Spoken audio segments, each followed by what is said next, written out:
Hey guys, we're back here with another Landscape Contractor test drive. We're out here on site with our expert Matt Wanmaker from Blue Ridge Property Maintenance. So today we've got a good one for you. We've got two new Masport mowers. We've got their Contractor Series. This includes a 19-inch push mower and a 21-inch self-propelled mower with a gnarly steel deck. Now Matt, off the bat, what do you think about these two mowers from what you're seeing? I actually really like both of them. We use something very similar from Masport with the Contractor and actually love it, the 3000 series, but this one actually is a step above and nice and light, really easy to use. This thing is a monster. This is fantastic. So 3-speed gearbox, you're running basically behind it, this particular machine. It is a little bit heavy, but it does the job really well. Now the first thing we want to touch on with these two mowers is the Briggs Stratton engine that they have. They have an 850 PSI Briggs Stratton engine. Matt, what does this mean for contractors like yourself? From a contractor's point of view, like they're built to work. So their steel sleeve, the air filters are designed to be put through hard work with the inner casing and then the outer foam filter. They're just solid engines, so they're designed for commercial hard work. Now, another big key feature on these Masport mowers is actually the design of the deck and this high arching chute that Masport have designed. So Matt, for contractors, what does this one mean? So what it means for us is it fills the bag. So I'll just swap you there. So with this particular one, because it's an open chute, and this one as well, it'll actually, because it's a high arching chute, it'll hit the back of the bag and it'll fill from the back of the bag all the way to the front. So by the time you get to full, she's very full, which is perfect. That's what we want. We want to collect as much grass as we can. So Matt, talk us through some of the other options you have when you're cutting grass with this one as well. So a couple options, Tom, and for both of them actually, they're what they call 3-in-1 mowers. So what we've got is we've obviously got the catcher, which we've just gone through. If we take the catcher off, move that aside, drop the chute down, it'll actually, the deflector shield will just shoot the grass straight out. So if you're going through some big gnarly stuff, easy to throw the grass out. The other thing, which is great, is mulch plug. So we can stick that in the back here, like so. It's nice and firm, deflector shield goes down, and she's now a mulching mower. So 3-in-1, mate. So you don't have to take 6,000 mowers along to your job. You've got one, do the whole thing. Fantastic. Now, we want to go over this self-propelled mower and talk a little bit about the actual speed of this thing, because not only is it built like a tank, but this thing has a top speed of 6.6 k's an hour in third gear. It's a 3-speed mower. So if you do want to get your exercise in or your extra steps, you can get it with this one because it absolutely flies, Matt. Now, another thing you're probably thinking is this having a steel deck, obviously going to be a very heavy mower. So what Masport have done with a height adjustment deck is they've actually added in 2 springs and a really sturdy handle. So adjusting this thing is simple. It's really simple, isn't it? It's very easy. There's no noticeable effort. 100%. So it is a big heavy mower, and it is marketed as a heavy mower, but with the ability just to up and down with the 2 springs makes life so much easier. It's good. They've actually saved all the effort for when you're running behind it. So yeah, this is just such a heavy duty mower. Matt, I guess what are your thoughts on the design of this thing? Mate, the best thing I find about this particular one, the self-propelled, is that Masport have basically gone to their engineers and said, build us the best mower possible for contractors. So they've just gone, bang, there you go. So yes, it's heavy. It is built like a tank, like you said. The wheels, so they're all solid rubber, which is fantastic. I mean, they're about 5 kilos each, the wheels, just alone. So the mower is built for contractors. It's built for us, and it's built to last. And Matt, you are right about this over-engineering, especially these wheels. So these wheels are aluminium core on these ones, and then they've got a double bearing in them as well, so they are super sturdy, and obviously they have to be to, I guess, hold this tank up. Now Matt, we want to quickly touch on this 19-inch mower as well. This has got an aluminium deck, so it is a little bit lighter, but what it is it's more maneuverable, and it's going to fit in tighter spaces and be a lot more useful in backyards or your smaller areas that you've got to really mow.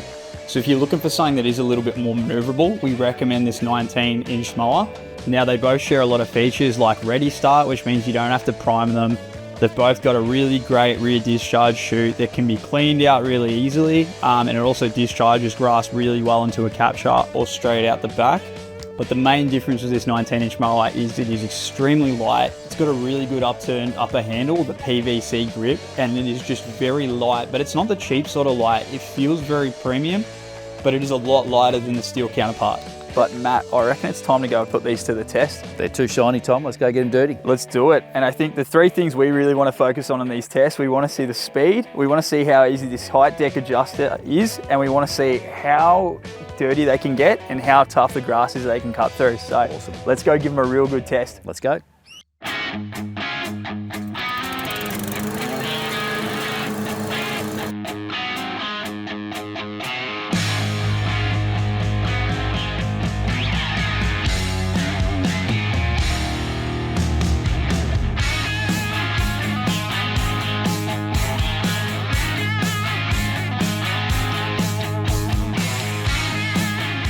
All right, so we've just taken these two mowers for a spin. Matt, how do we go?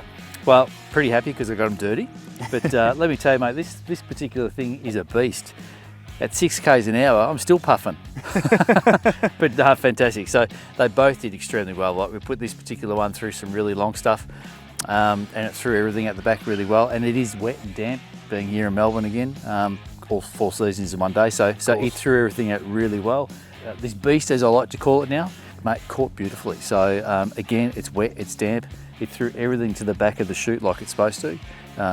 Yeah, fantastic. And has nice ground speed. One of my biggest highlights was actually seeing you with the 19-inch just go straight through that bush and just cut it. It just actually ran through it, which was really nice to see. Just pretty much plowed it down, didn't it? It did, yeah. It's great to see. So Matt, what we want to ask you in terms of speed, I mean, you've talked about how fast that was already, but did it live up to the expectation? Yeah, 100%. So we did have it at full speed for a little bit there, and then I got puffed out, so I had to bring it down a bit. Of course. but no, it was really good. So in terms of speed, I actually found the machine, I was a bit worried how it was going to go, to be quite honest with you, but it's balanced really well. It's good. So it turns on a dime. It's not heavy when it's on the ground. Yeah, I can't fault it. It's been a great machine. Easy to adjust the heights as well. So yeah, no, fantastic. It's awesome. Well, that was going to be my next question. With the weight, how is adjusting the deck on the fly? Yeah, no dramas 100%. At all. You've got such a big grab handle there. It's easy just to get down there, grab it, and up you go. Sure, and those springs really do make a difference. Like I've just noticed, it is really not what you'd expect from a steel deck in terms of raising up, lowering it down. There's really minimal effort involved. And our third thing was, you know, I guess, how was the power of these when it came to cutting through some of that thicker stuff? Yeah, so again, the self-propelled mower did really well. Like we took it up and down some hills, didn't fault it at all. We put the push mower through the heavier stuff, and again, power-wise, just plowed through it. So, and it's thick, you know, so we're going through some thick, heavy couch stuff there, and it's wet, so it didn't drop a beat. And there was one other thing that we did notice while you were cutting, Matt, and that was actually the width of the deck. Do you want to sort of talk us through that? Yeah, so one of the big things we noticed is that the actual cutting deck on these, we'll use this one as an example, it actually cuts out to the wheel. So you can get right up close next to fences and posts and whatever that may be. So a bit less brush cutting, which is fantastic. Now, that's pretty much going to conclude our test with these mowers today. Matt, overall, pretty happy? Mate, very happy. Just one thing before we go, Tom. So we caught with this particular machine. So just having a look at that. So as you can see, it's wet and it's throwing everything in. So, and that's a fairly full catcher. Sure. So it's done fantastic. So look, mate, overall, fantastic machines. Great for contractors, in my personal opinion. They'll do well in the market, I think. No, that's awesome. Well, that's what we like to hear. Guys, thanks so much for tuning into this one. If you want to check these two out, go to Masport's website, have a look at them. Get in contact with Masport if you're interested in buying. And Matt, thanks so much for helping us out today. No worries, mate. Thanks for having me. Anytime. Thanks so much for watching. We'll have another landscape video for you soon. Thanks for coming. We'll see you soon.